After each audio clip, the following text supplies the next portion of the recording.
Hi, welcome to my channel. I'm Bilal and this is Bilal Reads.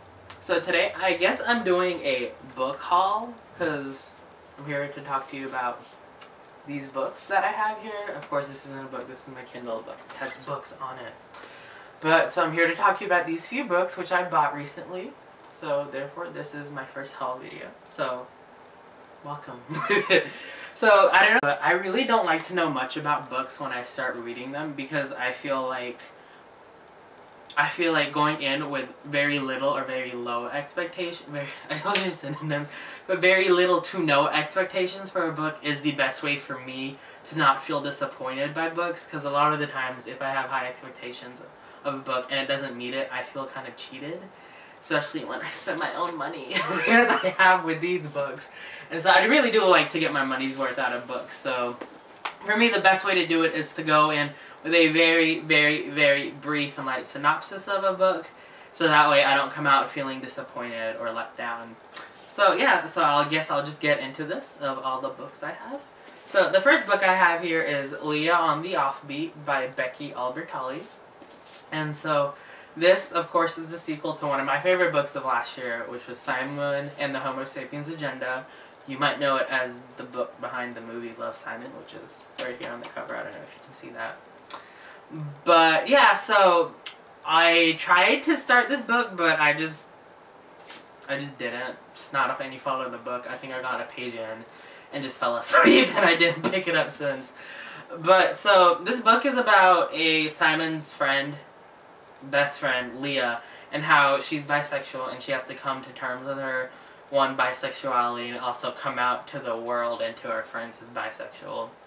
And so that's all I know of the book. That one might not be the actual plot of the book, but that's what I know it to be. So honestly, I'm just going to say I'm very hesitant to start this book because I did not want Love, Simon to have a sequel or anything like that, because I feel like the way it ended was done very well. I felt like there were no threads to wrap up, but I guess Becky Albertalli had other plans. And also another reason I'm kind of hesitant is because, like, you know when authors dedicate books to something? I know there's like a fancy word for it, but I just like to call it the dedication. So Becky Albertalli thanks the readers, so she says, "For the readers who knew something was up even when I didn't." So I took that to mean that she read all these other people's reviews and analysis of Love, Simon, and who realized, or who thought to themselves that Leah was bisexual. And that's when Becky Albertalli realized that this character she had written without the intention of being bisexual is bisexual. So I don't know, I feel like that's a good sentiment because biphobia is alive and thriving in the LGBTQ+ community. So I feel like this book could do very good things for the bisexual portion of the LGBTQ community, but I don't know, I just wish Becky Albertalli hadn't said that, because now I'm kind of hesitant, because I don't want this to read like a fan fiction, which I don't think it will, but you know, as I said at the beginning of my entire like rambling monologue about like expectations. But I don't know, but I am still excited to read this. I still haven't seen Love, Simon yet, I know. And so the next book I have is To Kill a Kingdom by Alexandra Christo. And so this book is about a mermaid, actually not mermaids, I know my mythology better than that. It's about a siren. And so this siren is known as the most bloodthirstiest successful siren. So she's only 17 years old, but for each year of her life she has a heart. She's killed somebody and taken their heart. And so she has 17 hearts under her floorboards. And so she's known as the most bloodthirstiest of all the sirens. And her mother's actually, I don't know if she's like the queen of the sirens or just queen of the ocean, or her part of the ocean where she lives, but she's some sort of queen. And so our main character, what's her name actually? I don't even know her name, guys. That's how little I know of all of my books. But Princess Lyra, there we go. So our main character, Lyra, is this queen's daughter, so she's a princess. And she commits some sort of crime that makes her mother exile her from her community, and her mother, for some reason, turns her into a human. And so she becomes a human, she goes onto the earth, onto the land, to mingle amongst the other mortals. And where she meets a prince, and this prince is a siren hunter.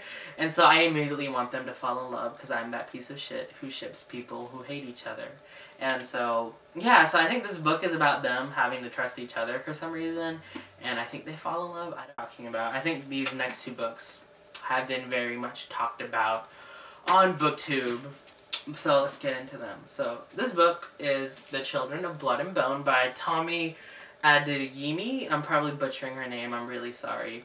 But I'm actually almost done with this book. I have like 100 pages left. And so far, I really have enjoyed it. I'm going to keep this spoiler free, so don't worry. Yeah. So I guess this is supposed to be like a reimagining of Nigeria. And so this book was actually, so far, I really enjoyed it. And this book is basically about this kingdom called Orisha, O-R-I-S-H-A, Orisha, that where magic used to be super prevalent, and all the people who used to practice magic had white hair. That was their signature look, and this magic was imbued to them by 10 different gods who all took one aspect of like the supreme god or the supreme mother. And so our main character, her name is Zile. I'm gonna butcher all the words for all the names for this book. I apologize in advance.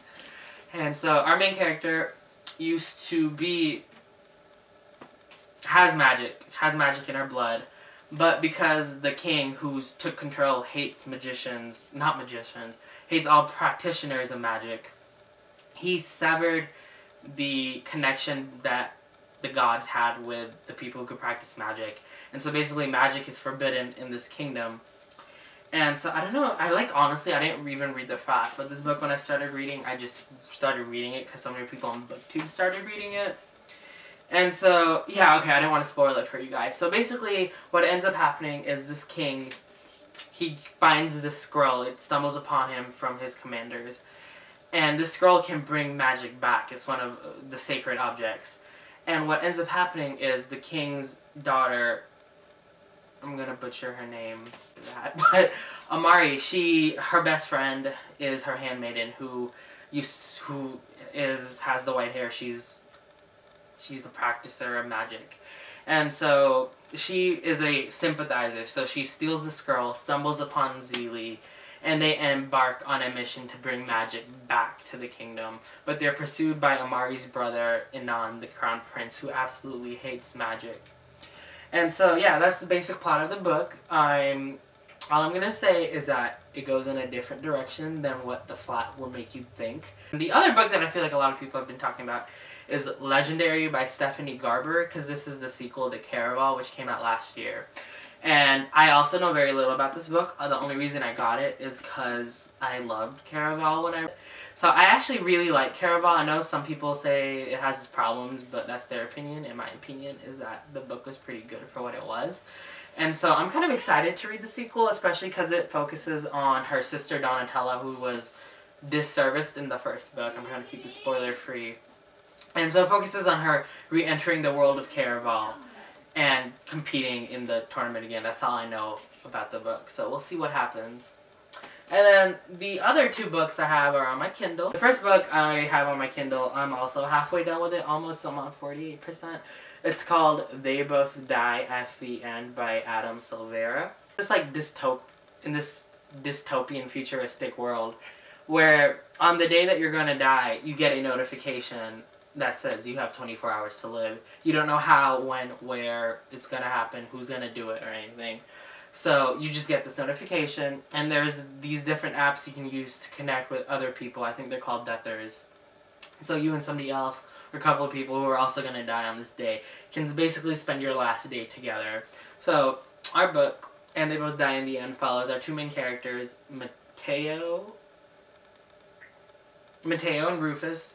Mateo is our half Puerto Rican main character, and they both come from very different worlds because Mateo is very sheltered. He hasn't really lived life to the fullest, whereas Rufus, he's fully Cuban, I think. He's also bisexual. Another LGBTQ friendly book. And he's very much lived the opposite of a sheltered life. His parents, all his family basically died in this fiery crash. And he was the only survivor, so he's in this like foster care home, and he's about to go to college, but he realizes that, hey, he's gonna die this day. So this book follows our 2 main characters' last day on Earth. So yeah, and then the other book on my Kindle that I have for you is kind of different from the other 3, because this is definitely not YA. It's very much adult fiction. And that book, let me bookmark it because I don't want to lose my spot. I'm in the very beginning. I'm on like 3%, but it's The Beggar King by Oliver Potzsch. He's German. This is a German book that's been translated into English. And this is the third in a series. It's the third in the Hangman's Daughter series. It's The Beggar King. And I really like these books because all of them are a big, giant, convoluted murder mystery. Every single one so far. And I think this is like an 8-book series, so they're kind of thick too. And so it all involves different murders. The first one does not involve the murder of the Hangman's Daughter plot twist. It involves the murder of little kids, and they think a witchcraft is behind it. The second book involves the murder of a monk. It involves like the Knights of Templar and this big, like, almost like the Da Vinci Code kind of like big plot to discover the greatest treasure in all of Christendom. This one, I know it's about our main character, the Hangman. It follows the Hangman and his entire family. Therefore, the first book was named The Hangman's Daughter. Should have said that earlier. But it basically follows him and his sister's death. And so that's all I'm going to say about it because I don't want to spoil it. Enjoy it. So this is my book haul for the... No, I'm not going to say the month of June, but this is, I guess, my, like, spring book haul. It's kind of before spring, and yeah, so I'm kind of excited. Actually, I am excited to read all of these. And I hope that they live up to my expectations for them. So, thank you for tuning in. And so, I guess I'll see you later in another video. And remember to like, subscribe, all the other things. And follow me. Thank you.